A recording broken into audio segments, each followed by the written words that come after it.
what do we have here? Oh, that's an interesting trick for a robot. A few days ago, I posted a video in which I was somewhat critical of the Wyze Video Doorbell.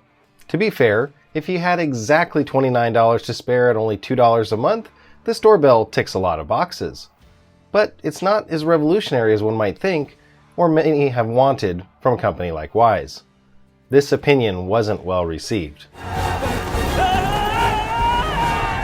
Yeah, the same people that gave me so much hate, many of them not having received nor installed their own doorbells yet, nor having experience with competitors' alternative products, chastised me to no end for saying this might be one product that is too cheap for me.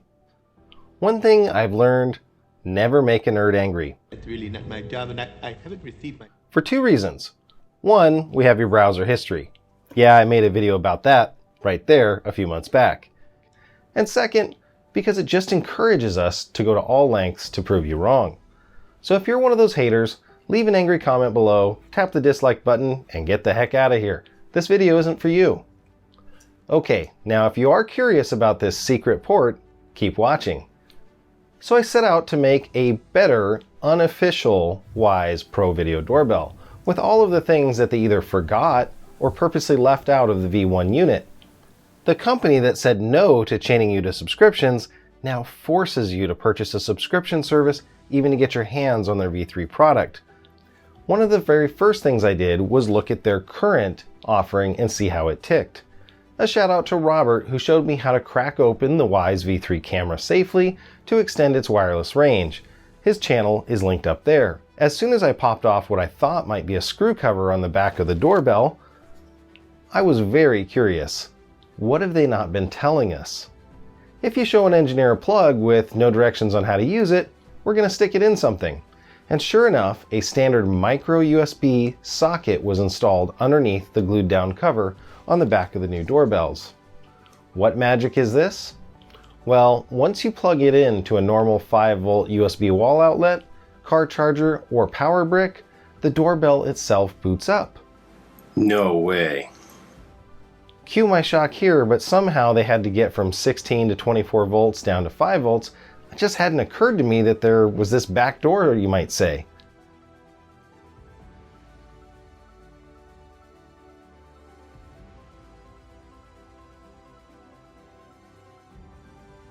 So why is this so game-changing? Well, previously to use a Wyze doorbell, you needed one of these. Now all you need is one of these. So you can use the doorbell here, here, here, maybe even someplace like here. Or maybe here.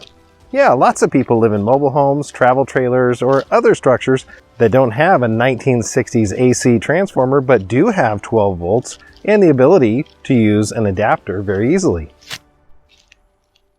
Want to add a battery to your doorbell? Pick up any power brick and you've got a doorbell anywhere. Just charge it up every so often.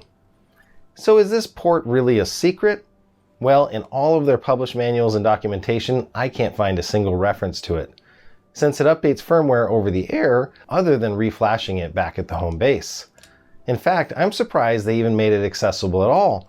This video would have been much more interesting if I had to do anything other than peel off a maintenance sticker and shove power in there. It's okay though, I'll take the easy layup, and so can you. So Wyze has inadvertently created a two-way audio, one-way video intercom. Sure, this off-label use may get me banned from my usual Wyze Hangouts in the beta program, though I'm bringing you this information first in case it helps you. 3 new use cases come to mind for this product right away. I've seen many Wyze Cam products used to monitor elderly family members. Just in the last few days, I've seen posts of people talking about this use case. Now you can have an even more compact method and add a two-way voice intercom with one-way video anywhere you need it. And it has a convenient call button. Another great use case is a push for service bell. One of my friends owns a painting company and can't normally staff their front desk during business hours, so they have an old-fashioned wireless chime there, though if they're back in the warehouse, they'll never hear it. Now they have a two-way audio and video of people who may be stopping in and needing assistance, even if they don't hit the button. I've had some sort of baby monitor in my kids' nursery room for over a decade.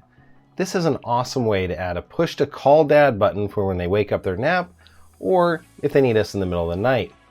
There are other use cases like adding intercom doorbells to interior office doors, like my studio office, which remains locked when I'm in meetings or filming.